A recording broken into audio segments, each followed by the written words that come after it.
Apologize or get out of my house.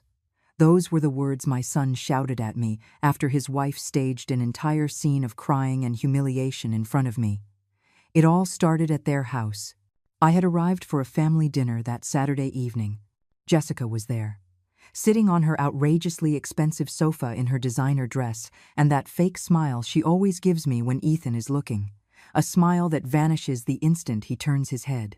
Dinner was awkward, as always. Jessica talked nonstop about her wealthy friends, her trips, the latest piece of jewelry Ethan had bought her, a diamond necklace that cost $8,000.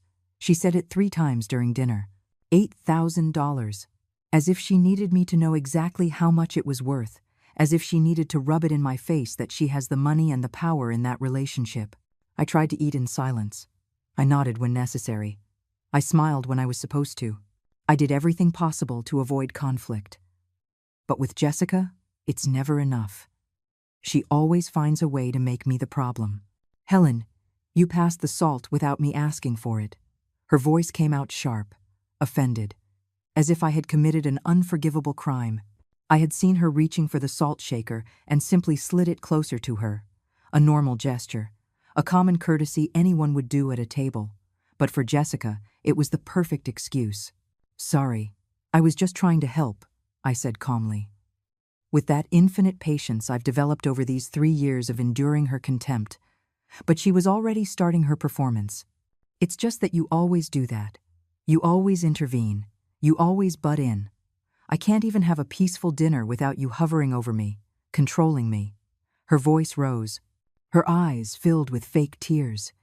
Tears that sprang up in a second, as if she had them saved up, waiting for the perfect moment to use them. Ethan put his silverware down on his plate. The sound of metal on porcelain echoed in the silence. I saw him turn to me with an expression I had never seen before, pure hardness, as if I were a stranger who had just insulted his wife in his own home. Jessica, honey, what happened? His voice was soft when he spoke to her, protective, full of concern, the same tone he used with me when he was a boy and someone bothered him at school. But now that tone was for her, and for me there was only contempt. Your mother constantly disrespects me. I can't take it anymore, Ethan. I can't keep pretending everything is okay when she always makes me feel like I'm not good enough for you. Jessica brought her napkin to her eyes. She sobbed. She trembled. An award-winning performance. And my son was buying every bit of it. I was paralyzed in my chair, fork still in hand, watching the scene like I was in a horror movie where I was the main character. I wanted to speak. I wanted to defend myself. But the words got stuck in my throat, because I knew nothing I said would matter. Ethan had already chosen his side. Mom, you need to leave. Ethan's voice was dry, sharp, as if he were firing an employee who had made a serious mistake. I don't want you here tonight. I stood up slowly. My legs were shaking. My heart was pounding so hard I thought everyone could hear it. I took my purse from the chair. My hands moved on their own, as if my body knew it had to get out of there before something worse happened. Ethan, I was just trying to help. I didn't mean to upset Jessica. My voice came out broken, small, as if I had shrunk into something insignificant, something that no longer deserved to be in that house full of luxury and appearances. But he was already comforting his wife, holding her, whispering things in her ear as she continued to cry against his chest. He didn't even look at me as I walked to the door.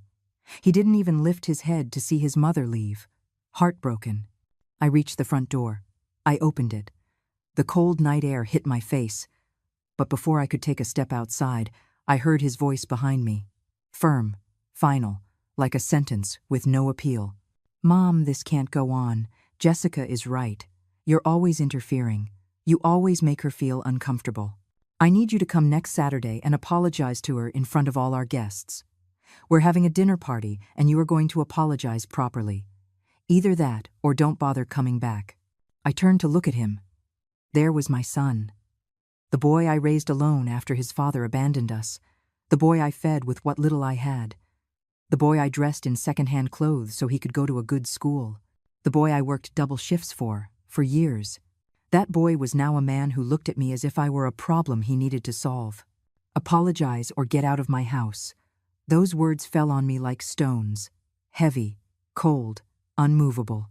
Jessica appeared behind him. She wasn't crying anymore. She had a small smile on her lips, almost imperceptible. But I saw it. That smile of victory. That smile that said she had won, that she had put me in my place, that she had turned me into what she always wanted me to be. Nothing. I nodded. Not in submission. Not because I accepted their version of events. I nodded because in that moment, I made a decision. A decision that would change everything. If they wanted me to apologize in front of their guests, I would.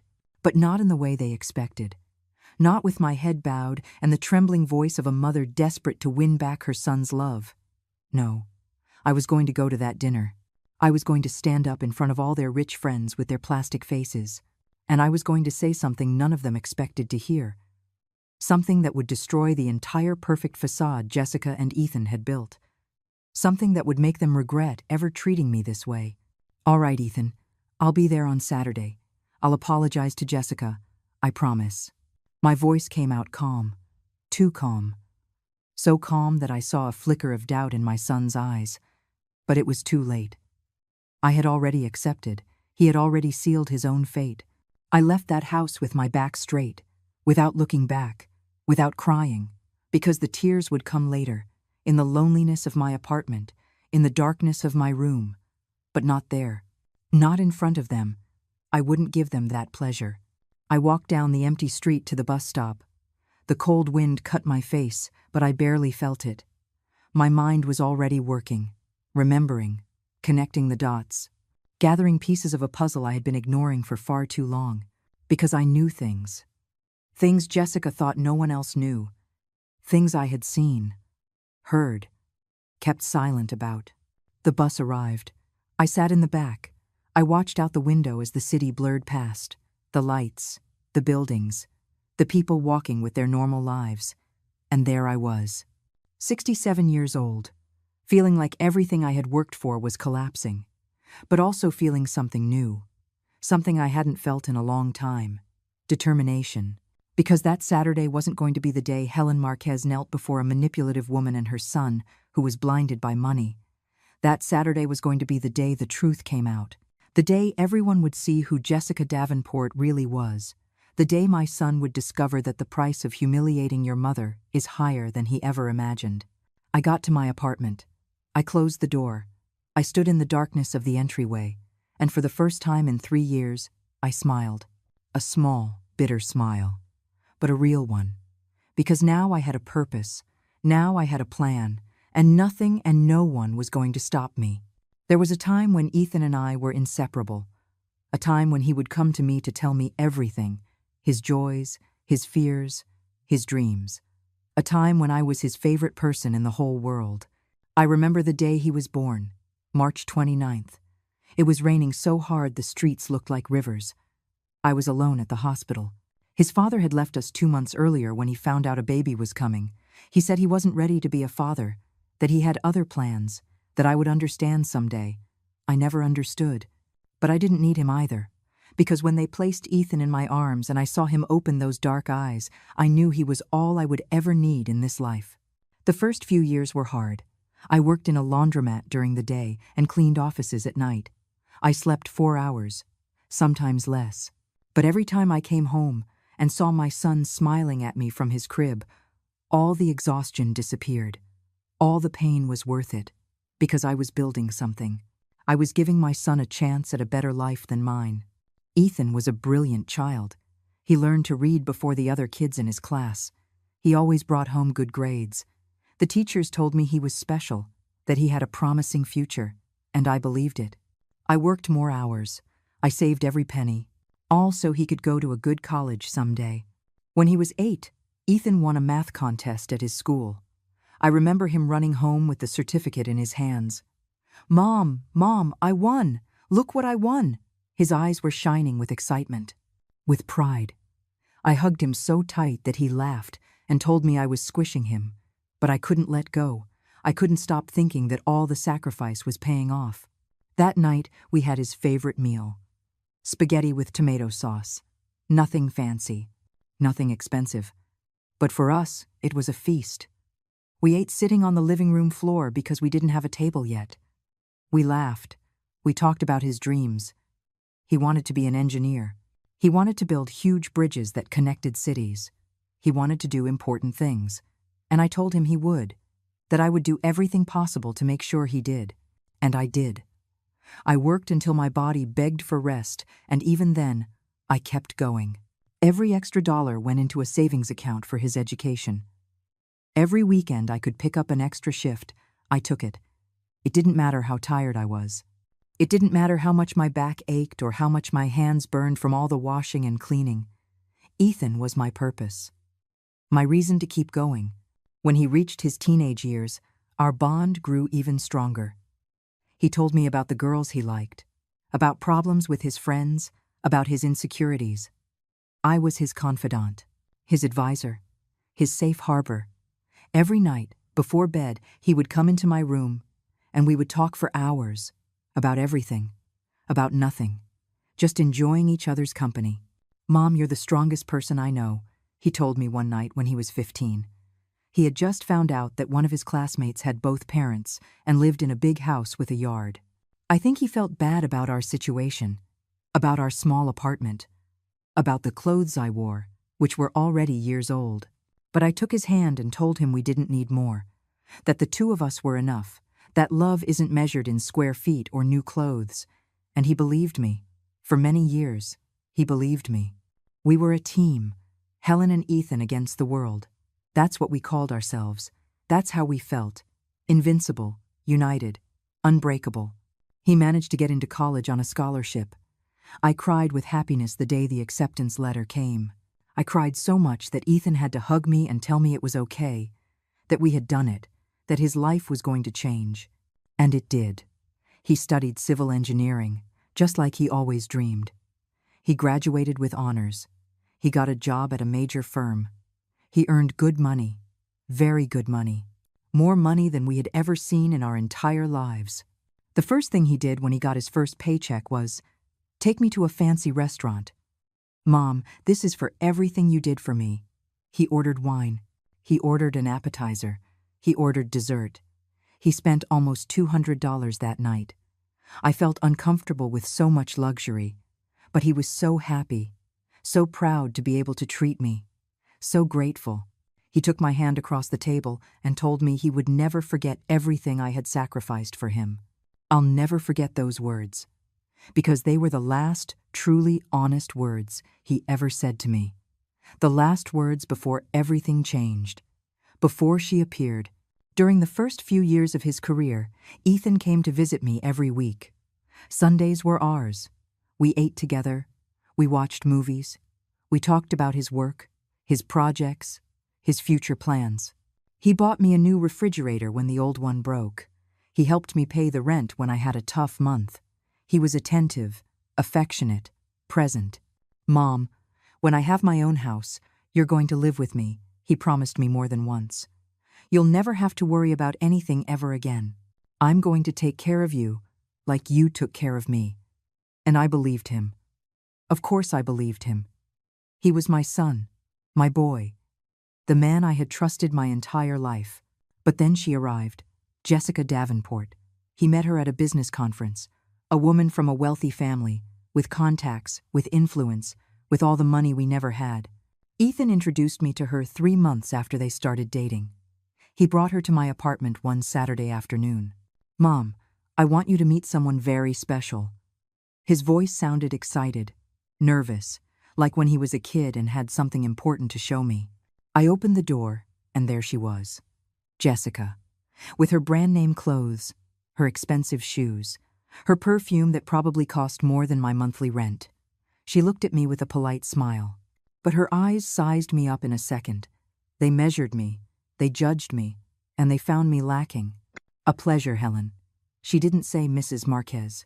She just used my first name, as if we were friends the same age, as if she had the right to be so informal from the first moment.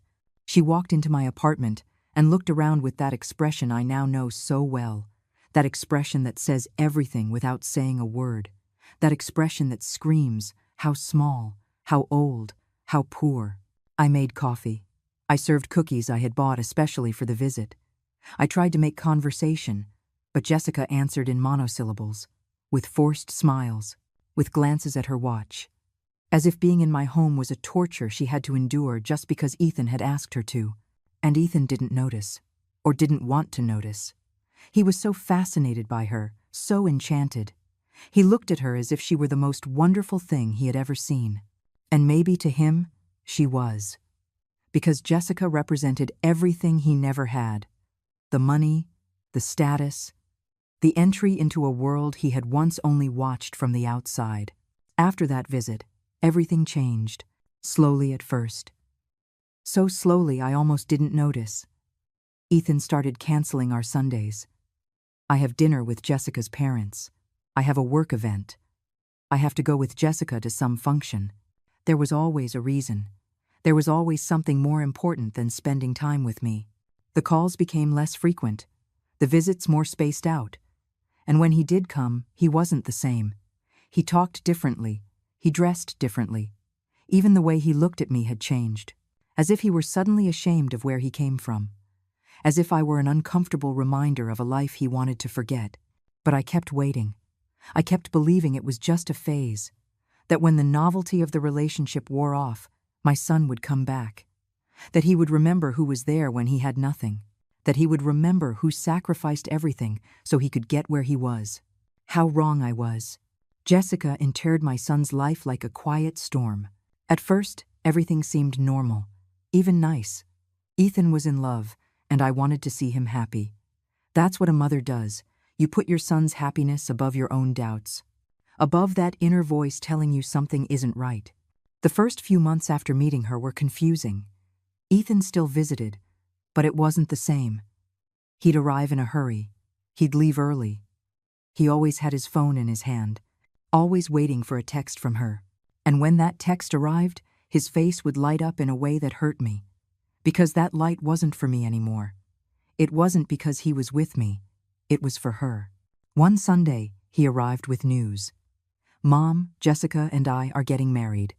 He said it with a huge smile, with that childlike excitement he always had when something good happened to him.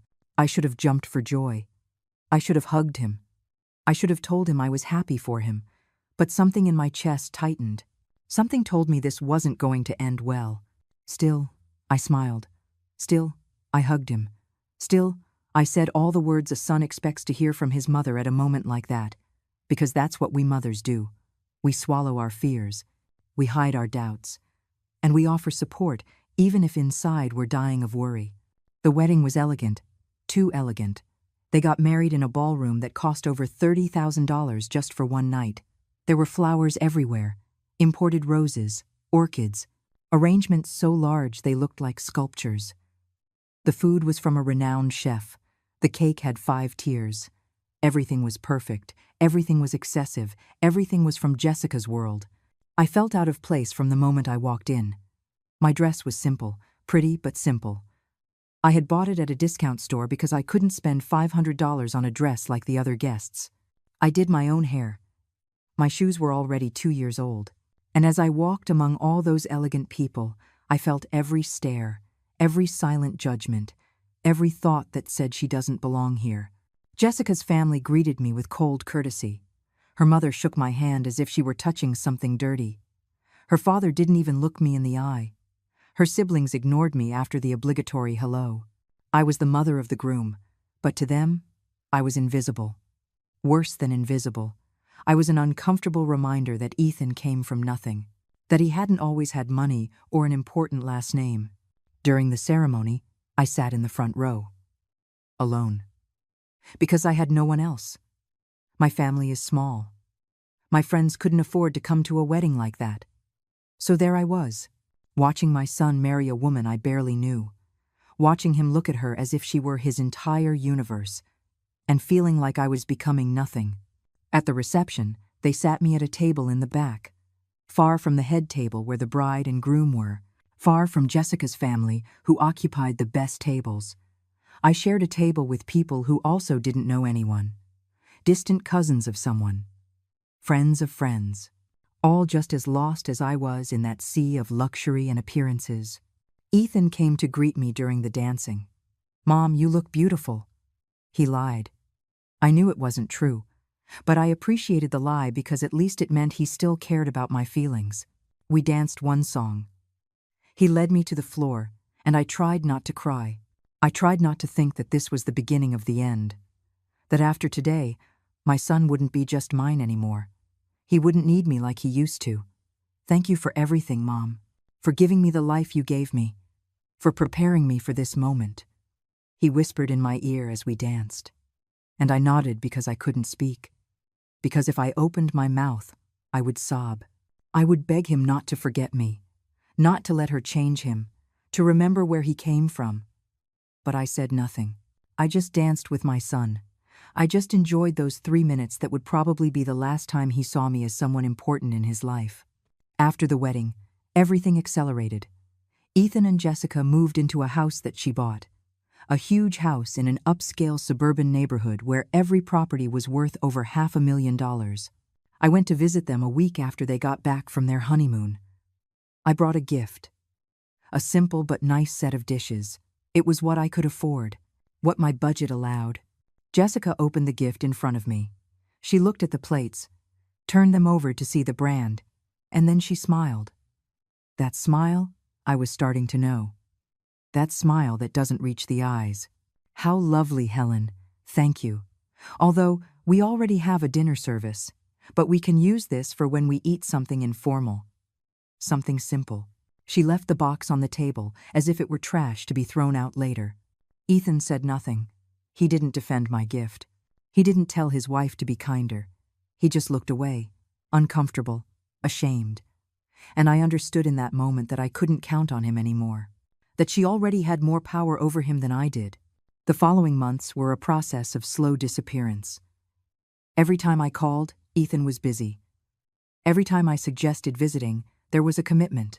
A dinner, a trip, a meeting. Always something that was more important than seeing his mother. And when they finally did invite me, Jessica was there, controlling the conversation, interrupting when I spoke, correcting things I said. "Ethan, your mom said you put the tomato in first, but really, it goes in last." Small corrections, small humiliations, designed to make me feel stupid, to make me feel like I knew nothing, that she knew more, that she was better. And the worst part is that Ethan let it happen. He would laugh, he would nod, he would agree with her, his mother who raised him, his mother who sacrificed everything for him, his mother who worked until she broke so he could get an education. That mother was now less important than his rich wife's opinion. One day, I visited without calling first. It was a mistake. I knew it the moment Jessica opened the door, and I saw her face. Pure annoyance. Disgust, almost. "Helen, we weren't expecting you." She didn't say come in. She didn't say what a surprise. She just left me standing there at the door as if I were a persistent salesperson who had knocked at a bad time. "I just wanted to see Ethan. I haven't seen him in 3 weeks." My voice came out small, pleading. I hated how I sounded. I hated that I had become someone who had to beg to see her own son. "He's working. He has an important meeting on a video call. He can't be interrupted." Jessica was already closing the door. I put my foot out to stop it, a desperate gesture, a pathetic gesture. But I needed to see my son. I needed to hear his voice. I needed to feel that I still mattered to someone. "Just a moment, please," I said, almost begging. And she sighed. That long sigh that says you're such a nuisance. That sigh that makes you feel like you're a burden, a problem, something to be tolerated. "Wait here." She didn't let me in. She made me stay on the porch as if I were a stranger. As if after carrying Ethan in my womb for 9 months, after raising him alone for 25 years, I didn't have the right to enter his house. I waited for 15 minutes. Standing there, feeling the neighbors pass by and look at me. An old woman standing on a fancy porch as if she were begging. That's what I must have looked like. That's what they made me feel like. Finally, Ethan came out. He had his phone in his hand. His face was tense. "Mom, you can't just show up like this without calling. I'm working." He didn't even hug me. He didn't even smile. He just scolded me as if I were a child who had done something wrong. "I just wanted to see you, honey. We haven't talked in so long." I tried to touch his arm, but he moved away. A small movement, almost imperceptible, but I felt it like a slap. "I'll call you later, Mom. I can't talk right now." And he closed the door, without a kiss, without a hug, without anything. He just closed the door and left me there, standing, feeling like I had just lost my son forever. I walked to the bus stop with tears in my eyes. I cried the whole way home. I cried on the bus full of people pretending not to see me. I cried in my empty apartment. I cried until I had no tears left. And then I realized something. Jessica hadn't just married my son.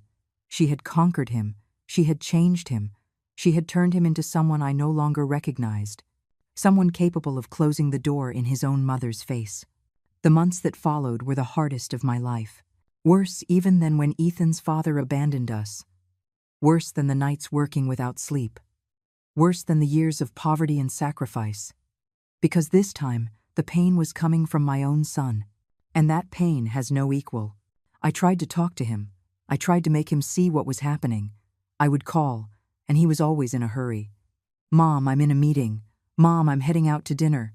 Mom, Jessica is waiting for me." Always an excuse. Always something more important than listening to his mother. One afternoon, I finally got him to come to my apartment. I told him I needed to talk to him about something important. He came, but he had that annoyed look on his face. That expression that says, "I have better things to do, but I came because it's my obligation." He sat on the edge of the sofa. He didn't even take off his jacket, ready to leave at any moment. "Ethan, I feel like I'm losing you." I was direct. No beating around the bush. Because I didn't have time to be careful anymore. "I barely see you. We barely talk. And when we are together, I feel like you're not really with me. That your head is somewhere else." With her? His face changed. It became hard, defensive. "Mom, don't start. Jessica has nothing to do with this." His voice was irritated, as if I had said something offensive, as if mentioning his wife were a crime. "I didn't say she's to blame. I'm just saying that since you got married, everything changed. You changed." I tried to stay calm. I tried not to sound accusatory. But it was hard, because every word I said was true, and he knew it. "I grew up, Mom. That's what happens. People grow up, people change. I can't keep being your little boy my whole life. I have a wife now. I have responsibilities. I have a life." His words were like blows, each one designed to hurt me, to make me feel like I was the problem, that I was the one who didn't understand. "I'm not asking you to be my little boy. I'm just asking you to include me in your life, to not treat me like I'm a stranger, like I'm not the person who gave everything for you." My voice broke. I hated showing him weakness, but I couldn't take it anymore. I couldn't pretend everything was fine. "You're so dramatic, always exaggerating everything. Jessica is right. You're too intense, too demanding." He stood up. He was already leaving. He had already decided this conversation was over, and I couldn't do anything to stop him. "Jessica said that about me?" It wasn't a question. It was a confirmation that she spoke ill of me, that she was filling him with poison against his own mother, and he was letting her. Worse, he believed her. Ethan didn't answer. He just looked at me with those eyes I no longer recognized. Those eyes where there once was love, and now there was only discomfort, annoyance. "I need to go, Mom. Jessica is waiting for me to go to dinner with her parents." And he left, leaving me there with a broken heart and 1,000 unanswered questions. After that conversation, I stopped insisting. I stopped calling him so much. I stopped suggesting plans. Because every rejection hurt more than the last. Every excuse was like a door slamming shut. And I was tired of banging my head against closed doors. But the silence was worse. Not hearing from him. Not hearing his voice. Watching weeks go by without a call, without a text, without anything. It was like watching him die slowly, like losing him bit by bit, and not being able to do anything to stop it. One night I dared to send him a text. Simple, direct. "Ethan, I miss you. Can we see each other? I sent it and stared at the phone, waiting for his reply. An hour passed. 2 hours. 3 hours. Nothing. He left me on red. He didn't reply. My own son ignored me as if I didn't exist. 2 days later, he finally responded. Sorry, Mom. I've been busy. Maybe we can get together next month. Next month. As if I were a dentist appointment that could be rescheduled. As if seeing me were an annoying obligation that had to be fulfilled eventually, but with no hurry. I tried to fill my time with other things. I started going to church more often. I made friends with Margaret, a woman my age who was also alone. She understood. She also had children who had drifted away, who visited her once a year if she was lucky. We would meet for coffee, talk about our lives, our sorrows. It was a small comfort, but a comfort nonetheless. But nothing filled the void Ethan had left. Nothing healed the pain of knowing that the son I gave everything for now treated me like I was an obstacle in his perfect life. The months passed, and the visits became even rarer. When they finally invited me to their house, everything was awkward. Jessica treated me with that fake kindness that is worse than direct mistreatment. She'd offer me coffee in expensive cups. She'd ask how I was in a sweet voice but with empty eyes. And I played the game. I smiled. I said everything was fine. I pretended not to notice her digs, her poisoned comments disguised as concern. Helen, you look tired. Are you sleeping well? You should take better care of yourself at your age, she'd say while pouring me tea in fine china. As if she cared, as if she were really worried about my well-being, but I saw the truth in her eyes. She just wanted me to look bad, to feel bad, to know that I didn't belong in her world. And Ethan sat right there, silent, letting it happen. Sometimes he even agreed when she said something particularly hurtful, like when she mentioned, I should update my wardrobe because the clothes I wore were so outdated. He laughed.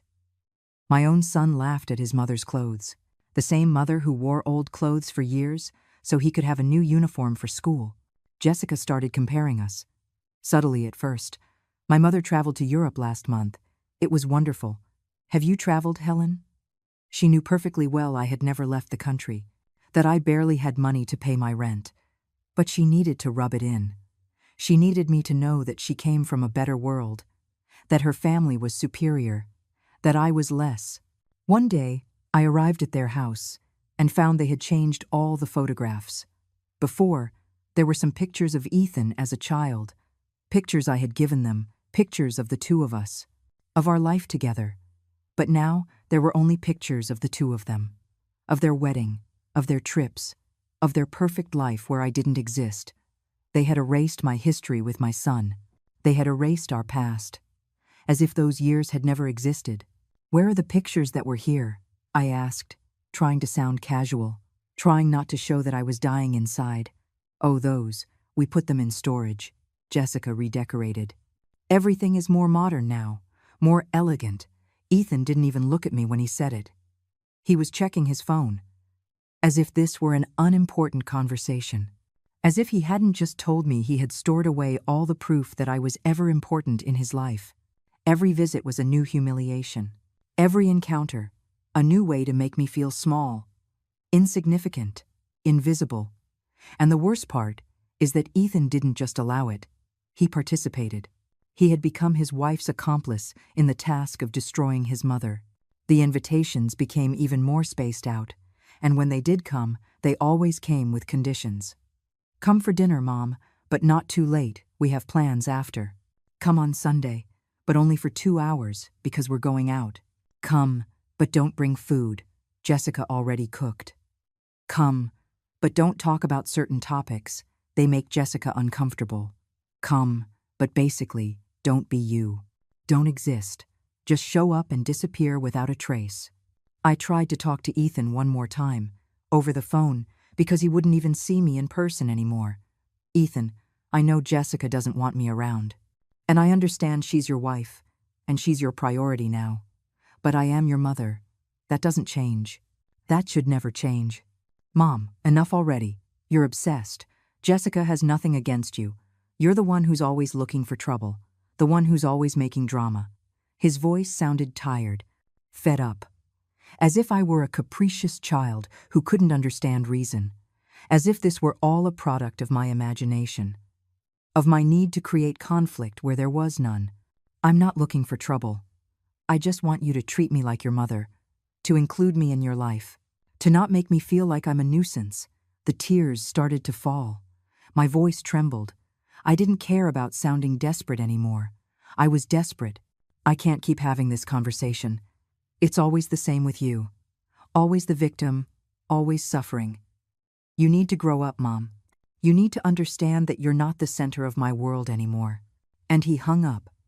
My son hung up the phone on me while I was crying, while I was begging him for a little love, for a little consideration. I sat there in my living room, with the phone in my hand, feeling like I had just lost the final battle, that there was nothing more to be done, that my son was gone, that the boy I raised with so much love had become a stranger, someone capable of hurting me without remorse, without guilt, without anything. The truth came to me in the most unexpected way. A Tuesday afternoon. I had gone to the bank to deposit my Social Security check when I saw Jessica coming out of a fancy downtown coffee shop. She wasn't alone. She was with a man, young, well-dressed. And the way they were talking wasn't the way you talk to a friend. It was intimate, complicit, suspicious. I hid behind a lamppost. I didn't want her to see me. I didn't want to have to greet her and pretend everything was fine. But I couldn't stop watching either. There was something about that scene that unsettled me, something that told me I needed to pay attention. The man handed her a folder. Jessica opened it. She reviewed some papers. She nodded, and then she took an envelope from her purse and gave it to him. It was fast, discreet. But I saw it. I saw the exchange. I saw how she looked around before doing it, as if she didn't want anyone to see her, and then I knew something was wrong. That whatever was happening there wasn't legal, or at least, it wasn't honest. I stood there for several minutes after they both left, trying to process what I had seen, trying to find an innocent explanation. Maybe he was a lawyer. Maybe they were work papers. Maybe I was seeing things that weren't there because I was already biased against her. But something deep inside told me no, that this was important, that I had to investigate, that I had finally found a clue to who Jessica Davenport really was. I couldn't sleep that night. I kept turning over what I had seen. The envelope, the folder, the nervous way Jessica looked around. And then I made a decision that would change everything. I was going to find out what she was hiding. I was going to find the truth, even if it hurt me, even if it destroyed what little was left of my relationship with Ethan. I called Margaret the next day. Margaret, I need your help. I told her what I had seen. She listened in silence. And when I finished, she sighed. Helen, be careful. Getting involved in this could be dangerous. But I had already decided. There was no turning back. Margaret had a nephew who worked as a private investigator. Nothing big. Small cases, infidelities, minor fraud. But he knew how to get information, how to follow leads, how to find what others wanted to hide. I asked Margaret to put me in touch with him. Mark Jennings, that was his name. A man in his 40s, serious, professional. We met at a coffee shop far from Ethan's neighborhood. I didn't want to risk anyone seeing us. I told him everything, about the man, the folder, the envelope, and I also told him about how Jessica had entered my son's life, how she had pushed me away, how everything had changed since she appeared. Mrs. Marquez, I understand your situation, but I need you to understand that this could take time, and it could cost money. Investigating isn't cheap. Mark was honest from the start. He told me he would need at least $1,000 to start, to follow her, to check public records, to see if there was anything shady in her past. $1,000 was almost everything I had saved. It was my emergency fund, the money I kept in case I got sick, in case I had to move, in case something serious happened.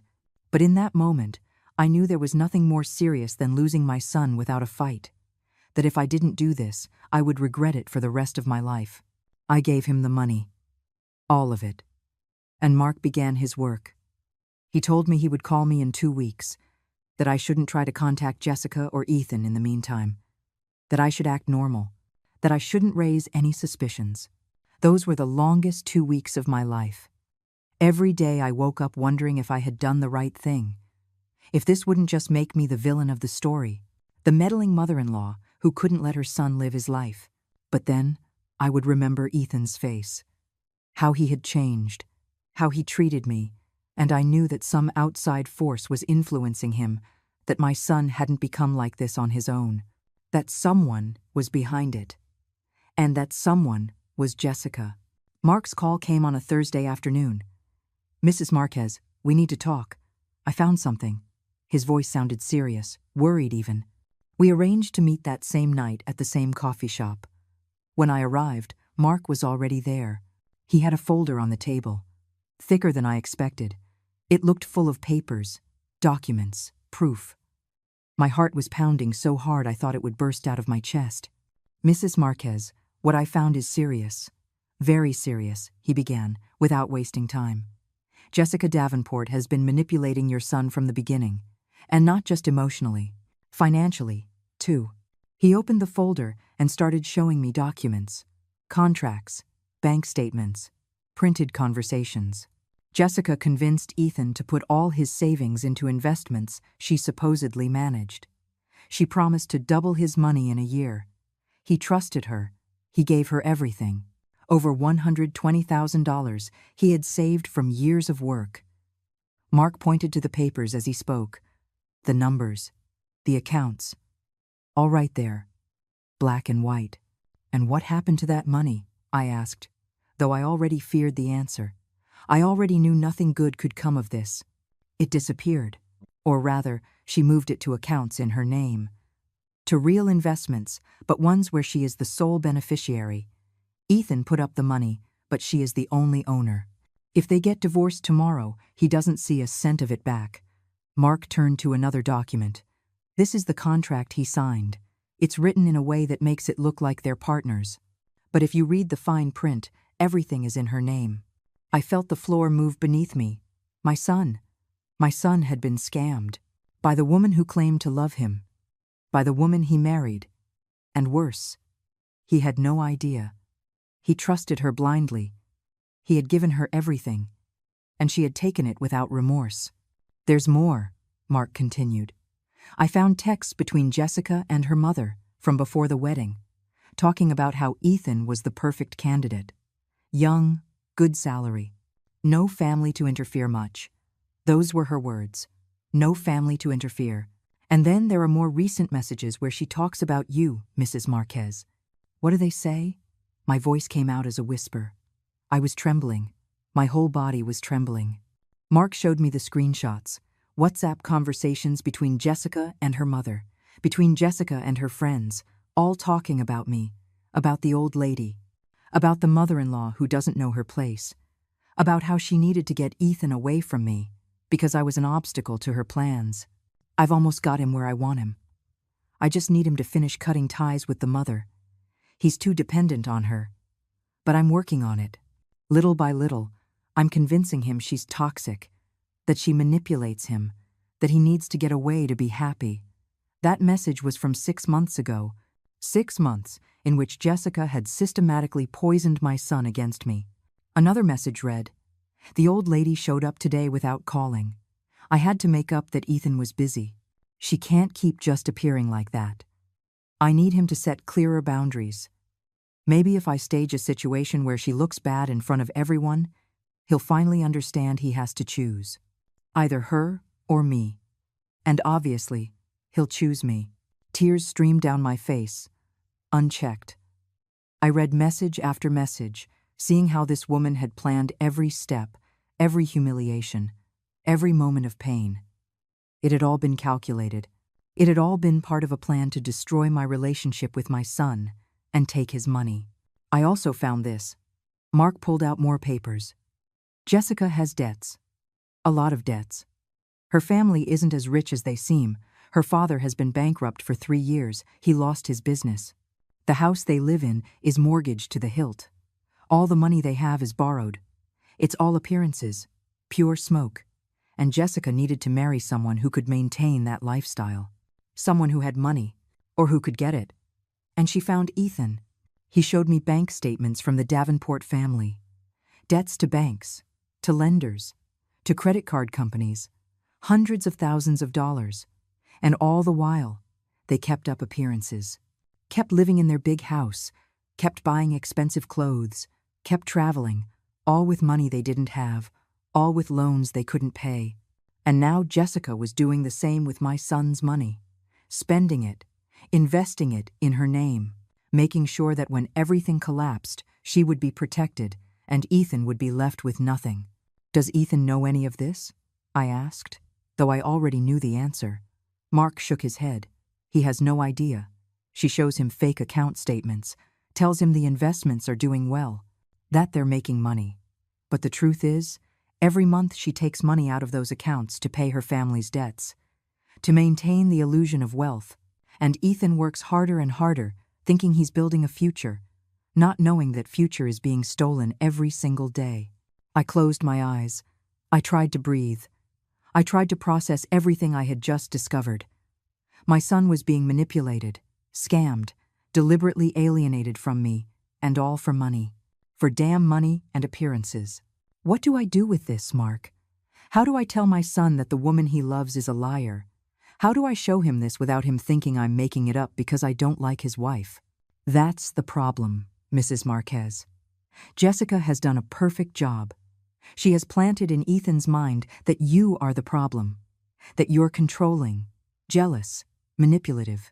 So if you show up with this proof, there's a good chance he won't believe you, that he'll think you paid to fabricate evidence, that you're so desperate to separate them that you're capable of lying. I spent days staring at those documents. I read them over and over as if they might change, as if I'd discover it was all a mistake, that Mark had been wrong, that Jessica wasn't really a manipulator who had planned everything from the beginning. But no, the papers kept saying the same thing. The truth remained the same, raw, painful, undeniable. I put everything in a shoebox at the back of my closet. I couldn't leave them out. Every time I saw them, my stomach hurt. It made me want to call Ethan and scream the truth at him, to go to his house and shove the documents in his face, to force him to see what I saw. But I knew I couldn't do it that way.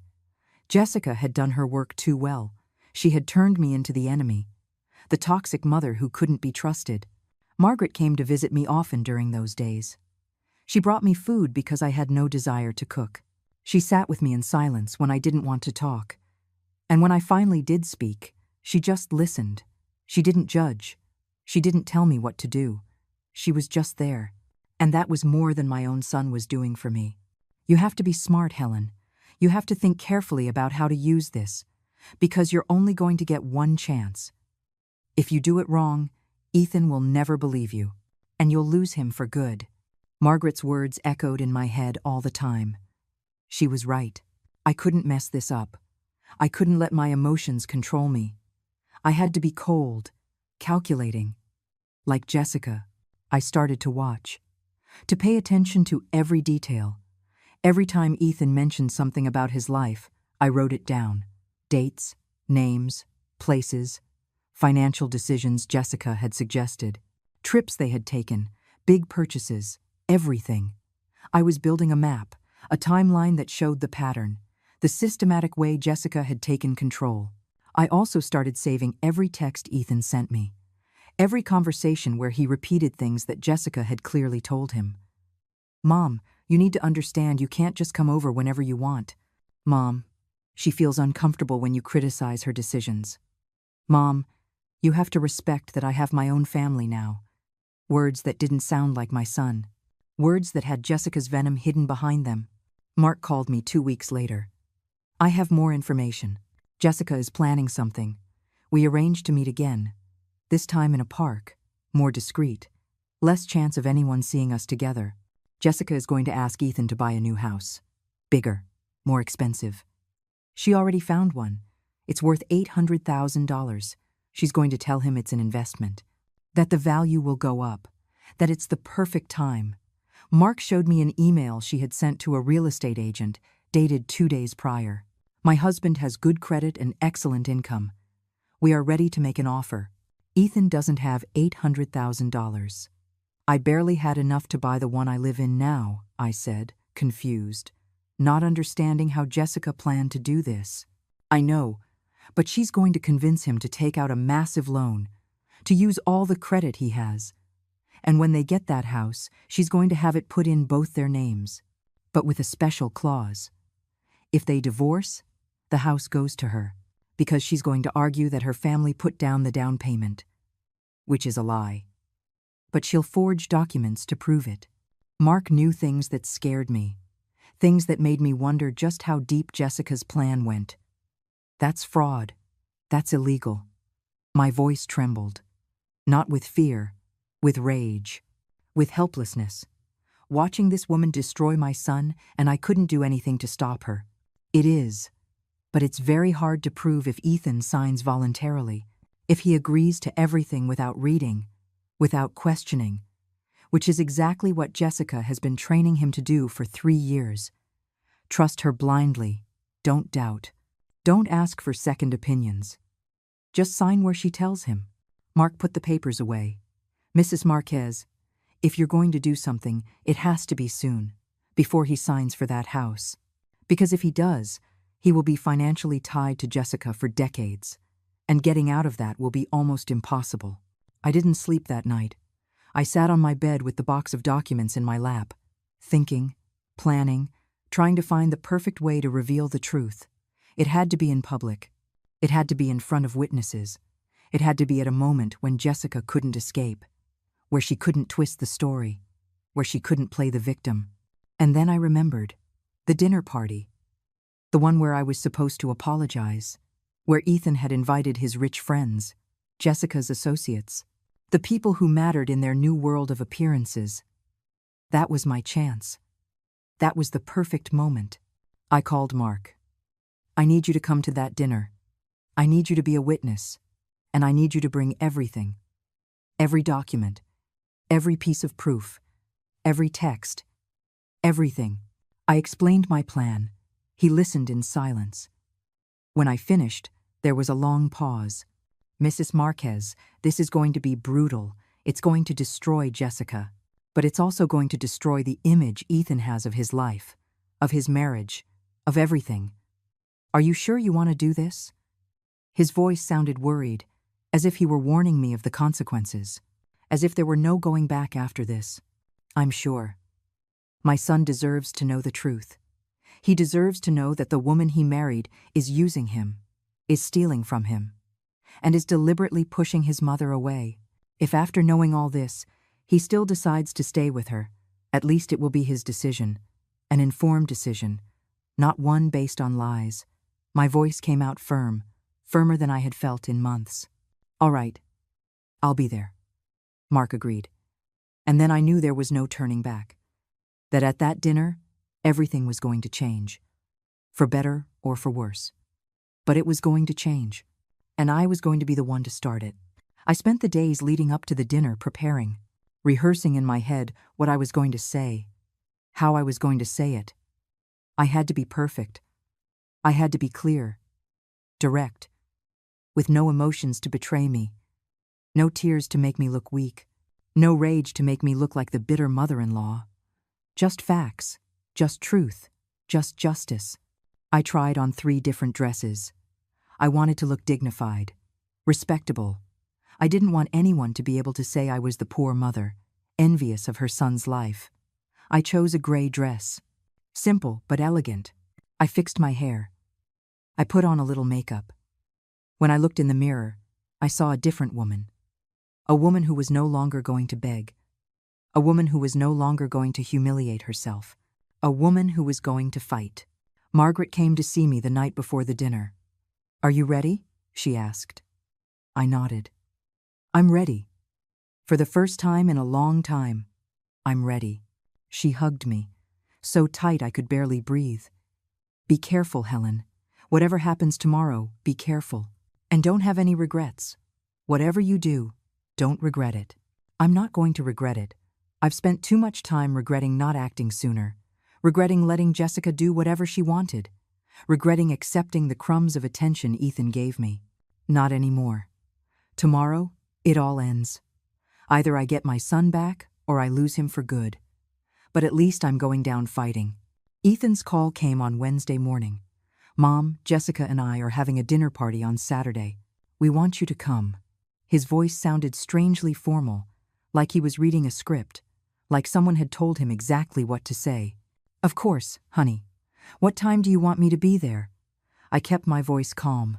Sweet. The voice of the obedient mother they expected. The mother who was coming to apologize. The mother who had finally learned her place. At 8. And Mom, I need you to know there will be guests. Our friends. Important people. Jessica wants everything to be perfect. He paused, waiting for my reaction, waiting for me to protest, to say I didn't want to apologize in front of strangers, but I said nothing. I just waited for him to continue. And we need you to apologize to Jessica. In front of everyone. For how you've treated her. For making her feel uncomfortable. For not respecting our space. She deserves that apology, Mom. And I deserve it too. There it was. The confirmation. The exact plan. Humiliate me in front of his social circle. Put me in my place. Show who held the power in that family. All right, Ethan. I'll be there. And I will talk to Jessica in front of everyone. I promise. I wasn't lying. I was going to talk to Jessica in front of everyone. It just wasn't going to be the conversation they expected. It wasn't going to be the humiliating apology they had planned. It was going to be something completely different. Thanks, Mom. I know this is hard for you, but it's necessary. We need to move forward as a family, and that can only happen if you accept your mistake. His voice sounded relieved, satisfied. He thought he had won, that he had finally broken me, that I had accepted my defeat.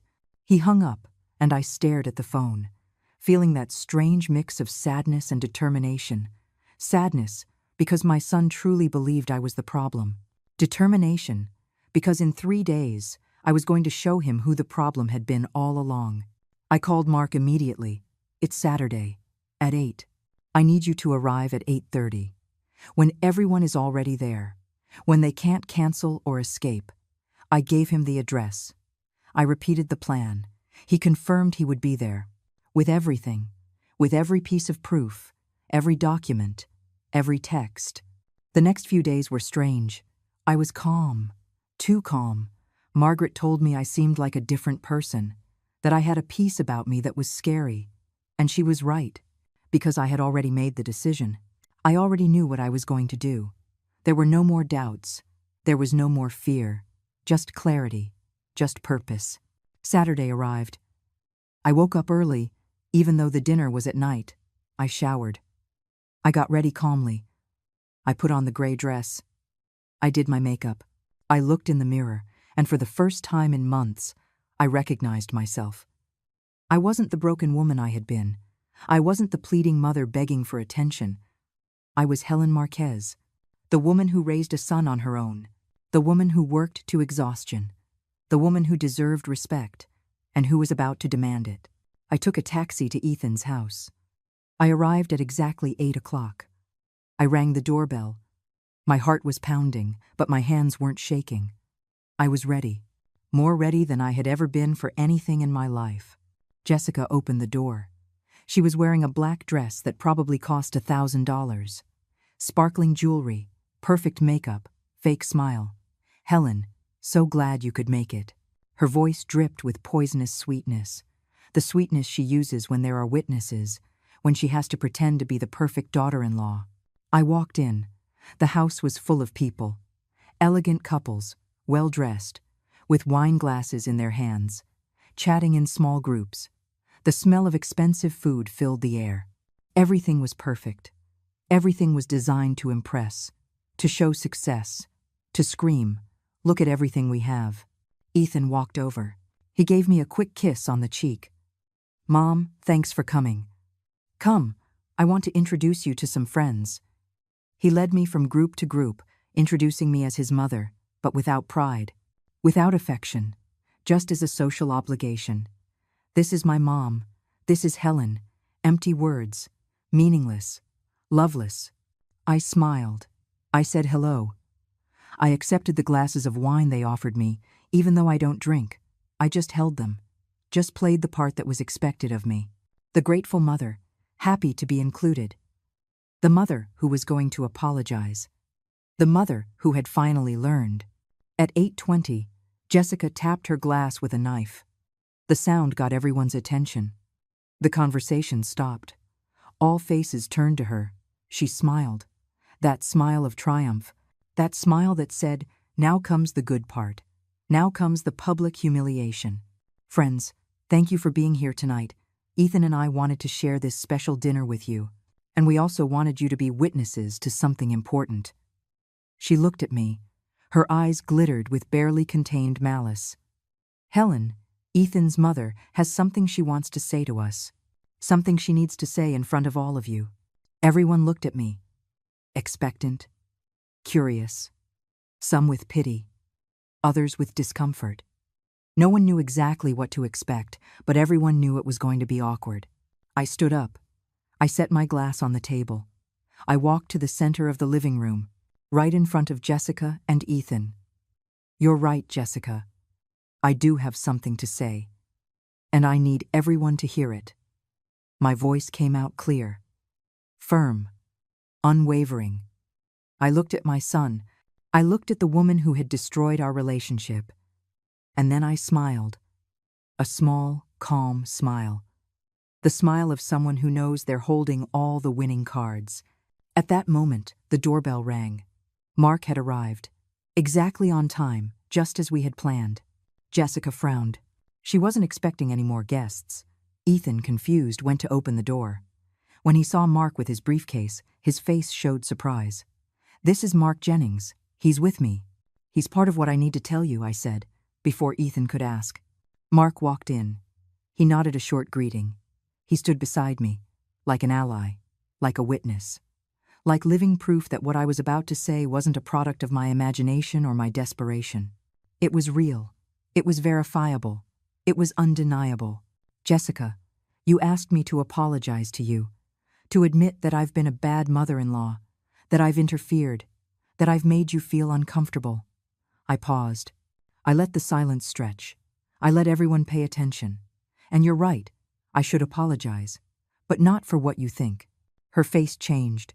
The smile vanished. In her eyes, something new appeared.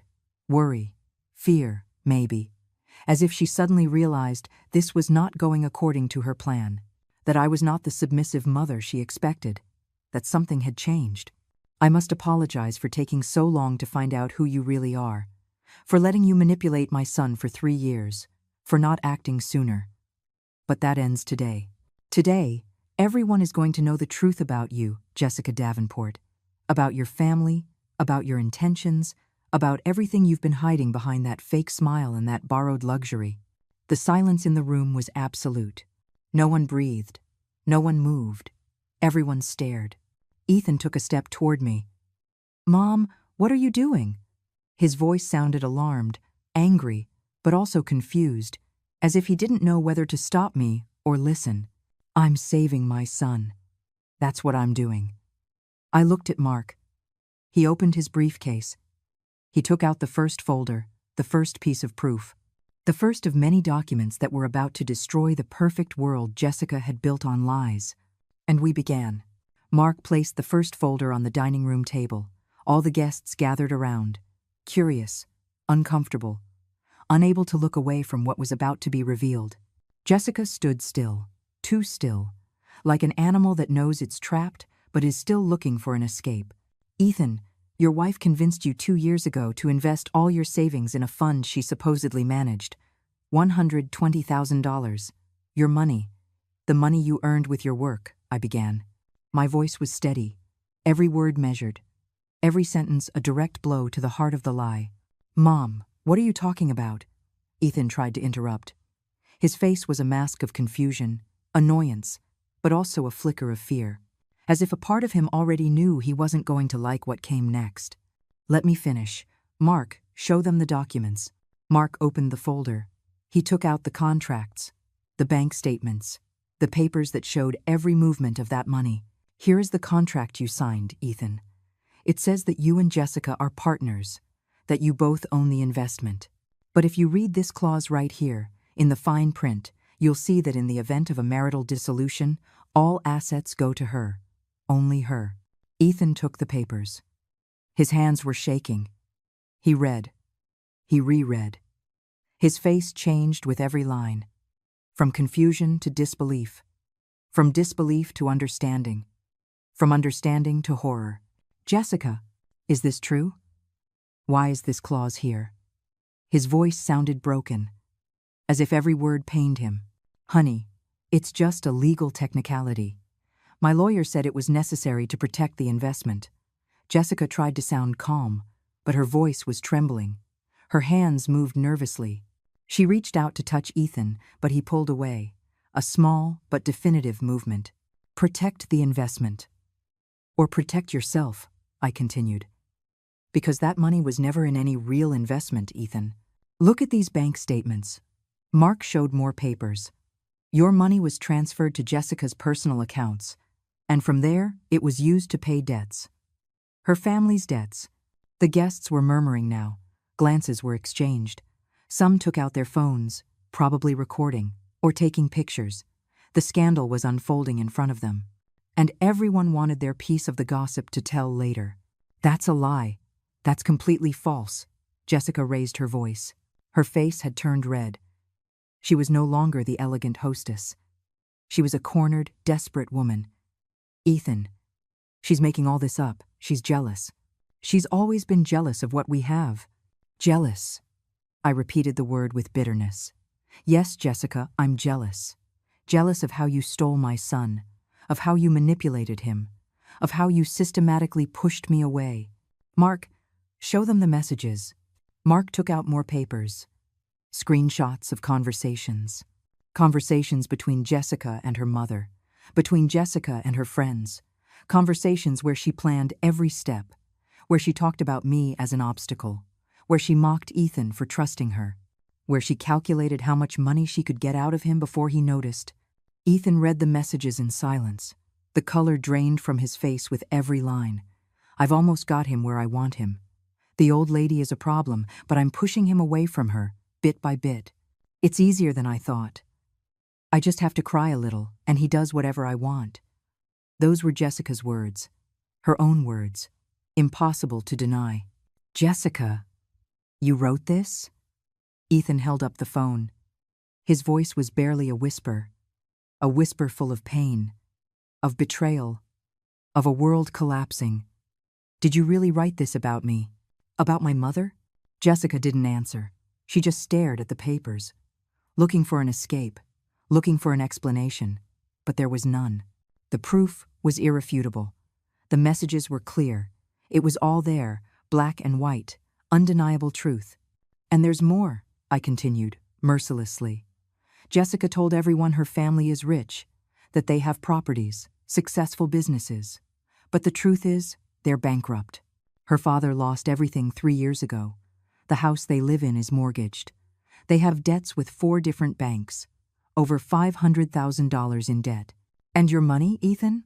Your money has been paying those debts, maintaining the illusion of wealth, propping up a lie.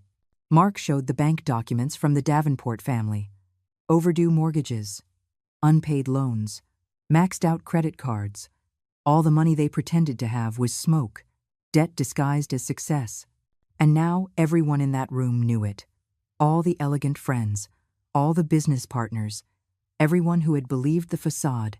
One of the guests, Amanda Hayes, a businesswoman who knew Jessica from some social club, spoke up.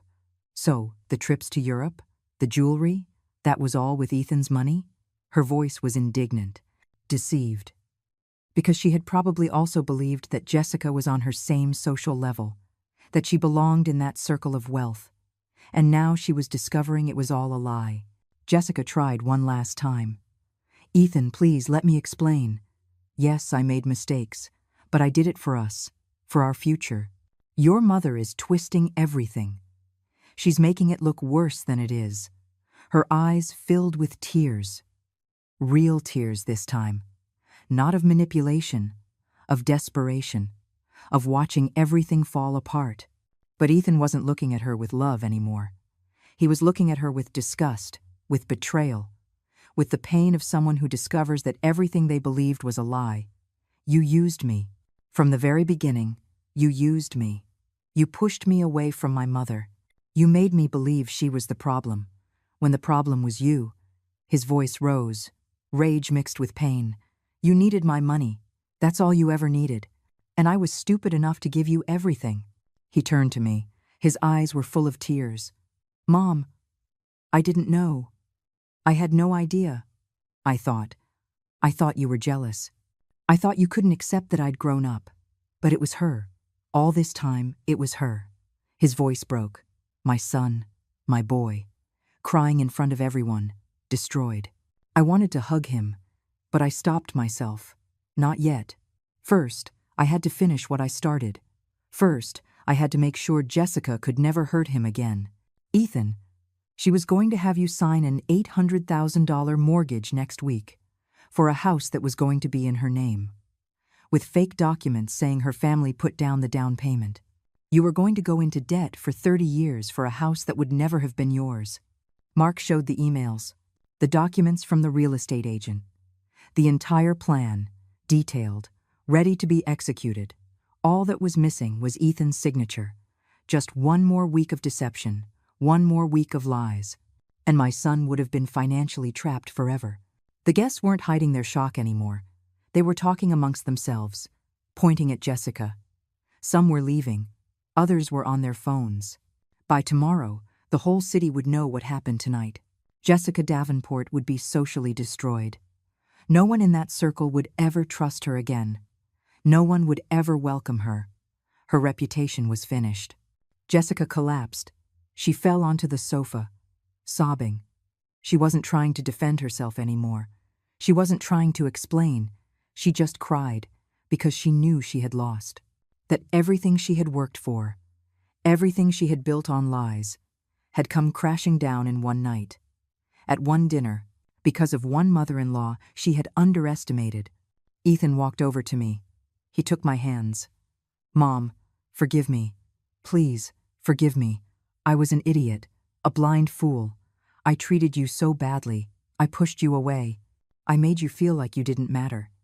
And all because I believed her lies. His words came out in gasps. Between sobs.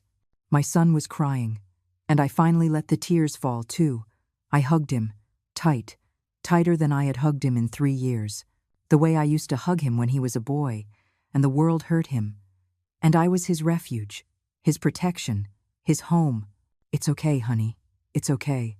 It's over now. It's all over, I whispered against his head, and I felt him cling to me, as if I were the only solid thing in a world that had turned to liquid. The days that followed that dinner were strange. Ethan showed up at my apartment the next day, early. His eyes were swollen from crying. He had an expression I hadn't seen on his face in years, pure vulnerability. He sat on my old sofa, and for hours, he said nothing. He just sat there, like when he was a boy and would come looking for comfort after a hard day. I didn't try to fill the silence with words. I didn't say I told you so. I didn't bring up the 3 years of pain. I was just there, present, as I had always been, as I always would be. Because that's what mothers do. We take our children back when the world breaks them, without judgment, without reproaches, just with open arms.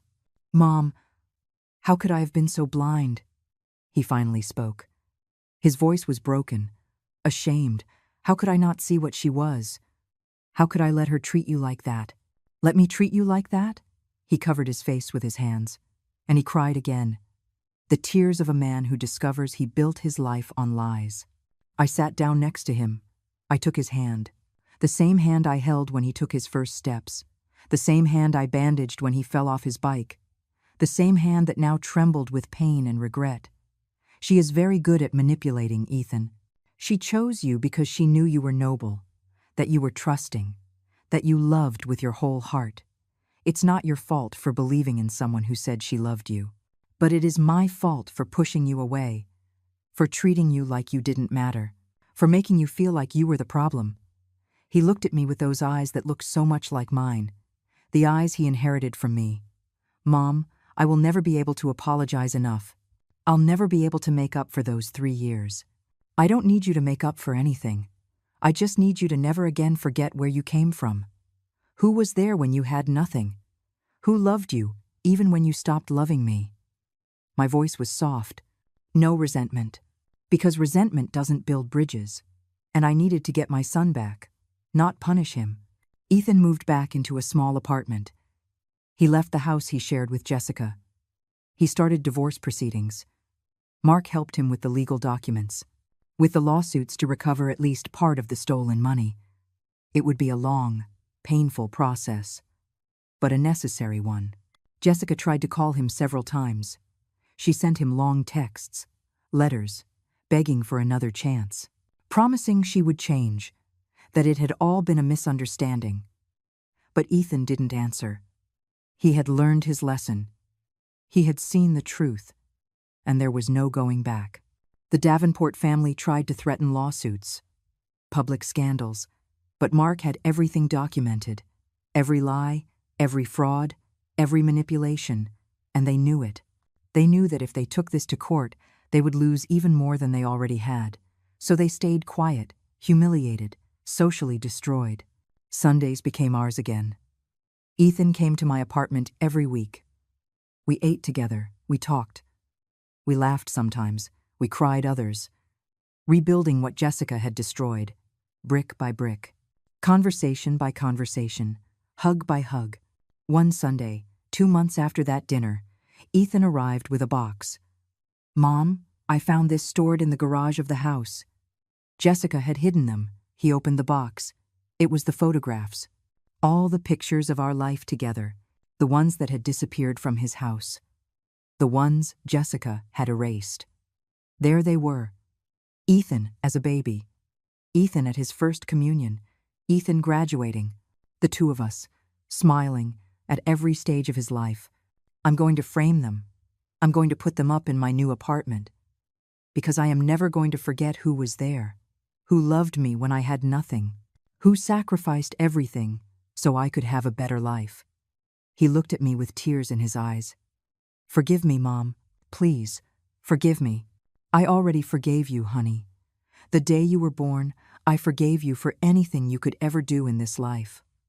I hugged him, and I felt that we had finally come back, that my son had returned to me. Not the boy he was, but the man he should have always been.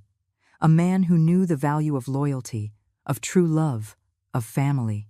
Months later, I ran into Margaret at the grocery store. She hugged me tight. "Helen, you look different. You look at peace." And she was right. I was at peace. Because I no longer carried the weight of injustice. I no longer lived wondering what I had done wrong. I no longer felt invisible. I had gotten my dignity back, not by begging, not by pleading, but by defending myself, by showing the truth, by refusing to be the silent victim everyone expected me to be. And in doing so, I didn't just save myself, I saved my son. Ethan now calls me 3 times a week. He visits every Sunday. He includes me in his life, not as an obligation anymore, but as a choice, as someone who wants to be there, who values my presence, who understands what he lost during those 3 dark years.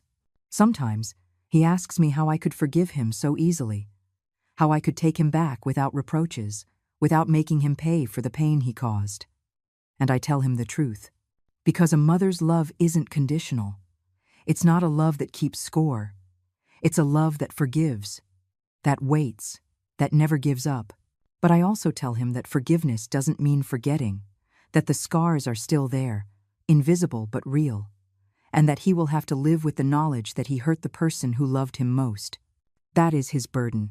That is his lesson. And it's a lesson he needed to learn. One afternoon, while we were having coffee in my living room, Ethan said something I'll never forget. "Mom, thank you for not giving up on me.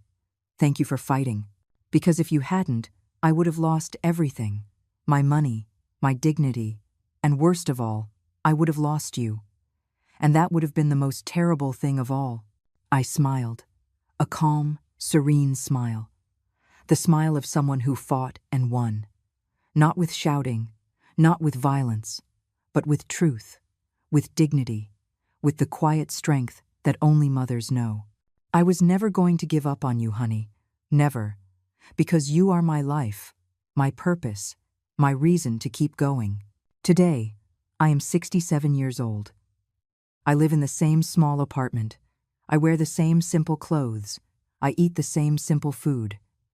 I have no luxuries. I have no riches. But I have my son. I have his love. I have his respect. I have his presence. And that is worth more than all the diamonds and big houses in the world. Jessica left town. I heard she moved back in with her parents. That no one in her social circle ever spoke to her again. That her reputation was destroyed for good. I don't feel pleasure at her downfall, but I don't feel pity either. She chose her path. She chose lies, manipulation, deceit, and choices have consequences. I learned something from all of this.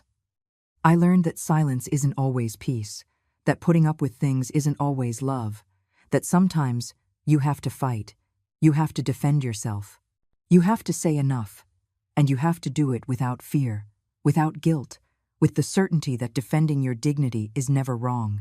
We mothers do not have to accept mistreatment from our children just because we love them. We do not have to disappear to make room for their new lives. We do not have to become ghosts of our former selves. We deserve respect. We deserve love. We deserve to be present. And if that respect doesn't come willingly, then we have to demand it, with truth, with proof, with the firmness of someone who knows they are right. Because in the end, the truth always wins. Always. It may take time. It may hurt. It may cost tears and sleepless nights. But it always, always wins. Today, I look out the window of my apartment. I see the sun setting over the city, and I smile. Because I survived. Because I fought. Because I got back what was mine. My son. My dignity. My peace. And no one, ever again, will take it from me. I promise that. To myself. To all the mothers who stay silent when they should scream. To all the women who disappear when they should shine. Luxury is destroyed. Appearances fall. Money runs out. But true love, the kind that asks for nothing in return, the kind that forgives but doesn't forget, the kind that fights when necessary, that love remains. And I am living proof of it.